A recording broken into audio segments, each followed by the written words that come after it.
Yes, you read that right. Some of the Pokemon you have been journeying and battling with have blood on their hands or paws or whatever other appendages they might have.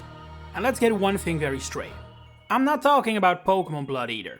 The brutality of Pokemon nature and biology is not always shown in a consistent manner, but there is too much evidence to ignore that basically confirms that yes, Pokemon do eat other Pokemon in the wild to survive. And as such, there is very little chance you ever caught, say, a wild Gyarados who hasn't eaten a Pokemon at some point.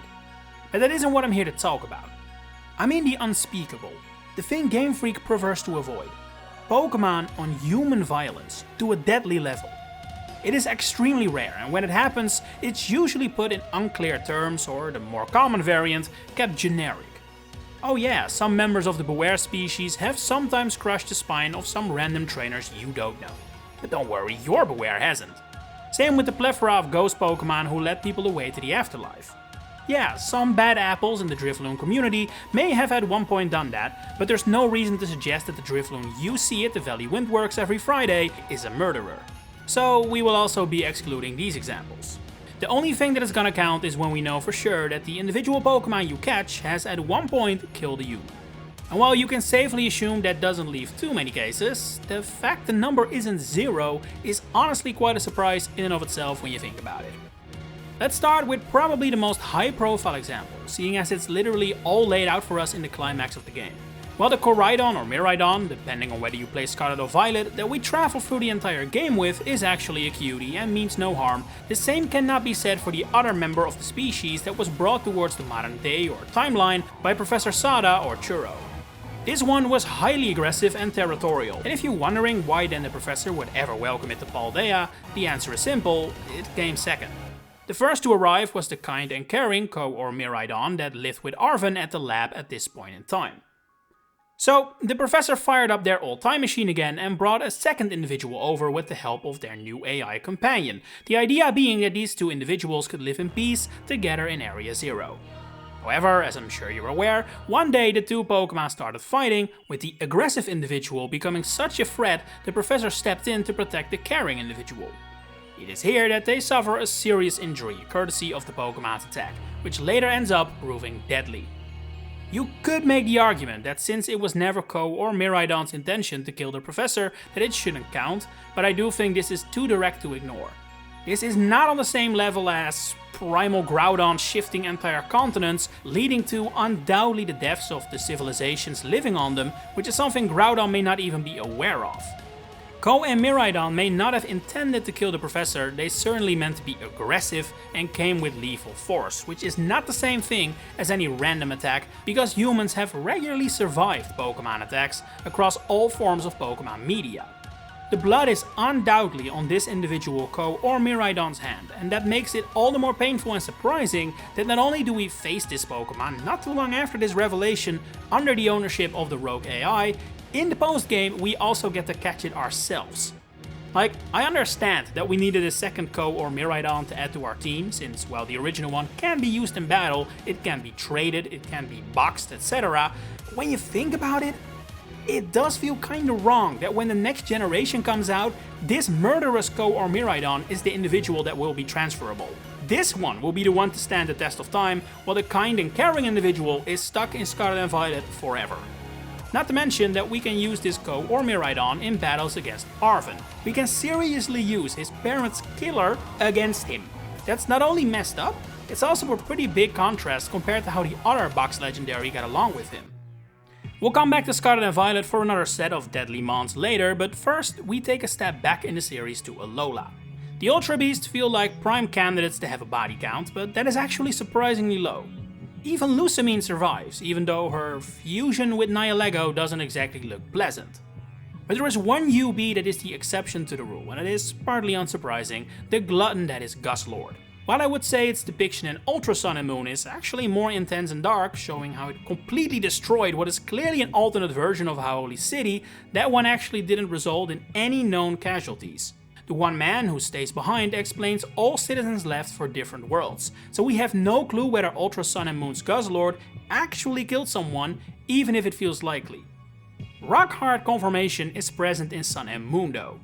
Prior to the events of the game, Looker and one of his partners were tracking down Guzzlord, with the decision being made to use this partner as bait. In Looker's own words, Guzzlord did him in, pretty much confirming it either killed or ate him. And seeing as there's not exactly a natural Guzzlord population in Lola, we know that the individual we are later asked to track down by Looker and find in Resolution Cave is the same one that ended that police officer's life, thus meaning that Sun and Moon's only available Guzzlord killed a man. No ifs, ands or buts about it. Not every case is as black and white as this example though, especially when you consider that legendary Pokemon are usually limited in how many exist of a certain species. Like I said in my intro, we have no reason to believe that every Drifloon has abducted children, assuming that is even more than an urban legend. But what about Pokemon with a similarly dark history that are more limited in number? For example, Eternatus is responsible for the Darkest Day, which undoubtedly caused at least one casualty before it was stopped by Zacian and Zamazenta. You could make the argument though that this is comparable to the earlier Primal Groudon example, where it was never really Eternatus' goal to kill humans, it's just a natural result of using its powers in an instinctive way. The same thing applies to Yveltal. It's said that Yveltal consumes the life force of every living thing when it enters its cocoon state, which it literally is during the climax of Pokemon X and Y. And while I can't find the footage, weirdly enough, I am 99% sure that at some point during Legend ZA, Grisham and Grizel talk about back when Team Flare captured Yveltal, it decimated their numbers, strongly implying plenty of Team Flare grunts and perhaps other personnel fell victim to the powers of the box Legendary, which would mean the Yveltal we catch in X and Y, or perhaps Legend ZA if you consider it a separate timeline, has killed several people. Albeit, once again, less in a direct murderous way and more as a result of its powers. A case that definitely edges closer to murder with intent is one that is technically unspoken but feels inevitable. There is no way, shape or form that Mewtwo blew up Cinnabar Island's Pokemon Mansion without at least killing one researcher. That said, it has never been confirmed in the games to be true, and Mr. Fuji is even still alive, obviously. So if we consider this a court of law, then I don't see how we can consider Mewtwo guilty without reasonable doubt, considering we have no actual victims.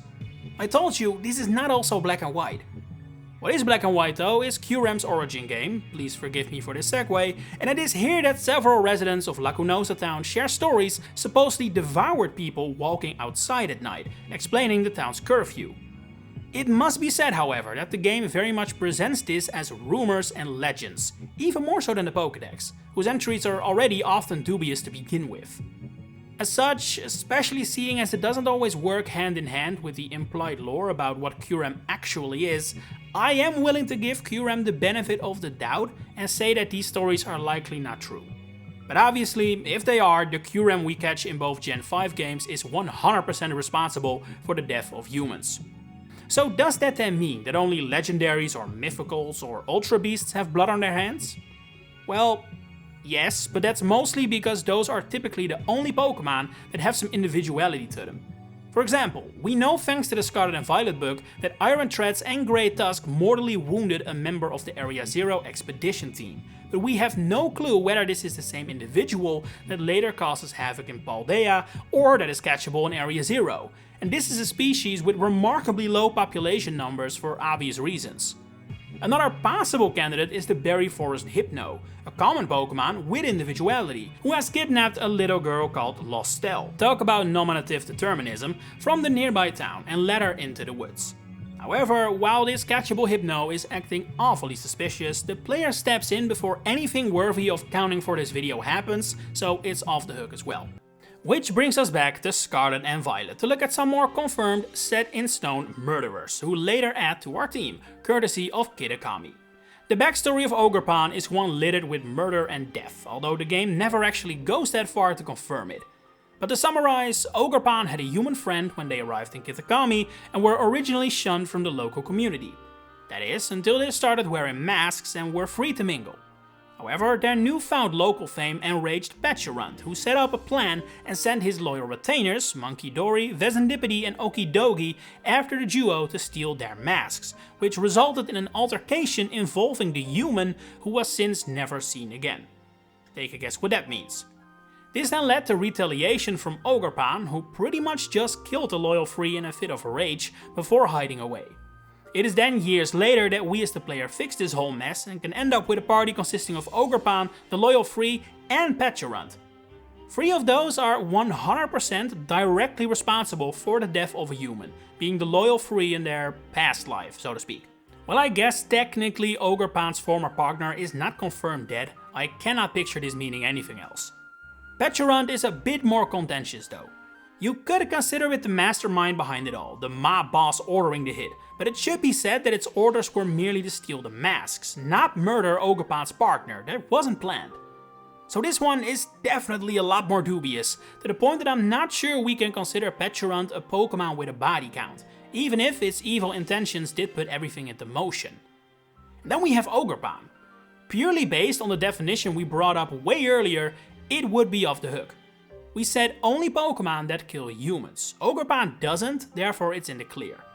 But surely we must recognize that this wasn't biologically motivated or even a result of its instinct. In a way, this is arguably the worst one of them all. Ko and Miraidon never meant to kill the professor, there was an accident.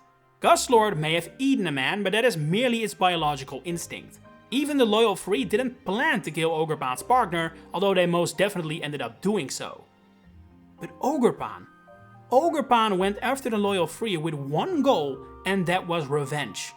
This was, and still is, the only case of premeditated murder in the entire Pokemon franchise. So even if it isn't actually Pokemon on human violence, I still think it has to count and be highlighted.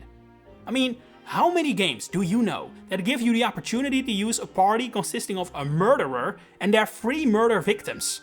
I'm not getting very far, and Pokemon Evolved series being the only title I can think of is nothing short of insane. But how do you feel about having access to a bunch of murderous Mon? And did I forget any? Share it in the comments below. If you enjoyed this video, please consider giving it a like and subscribing. And if you really want to support me, you can now become a channel member to get all kinds of fun perks and help me keep bringing these videos to your doorstep every week. For now, thanks for watching and enjoy the rest of your day.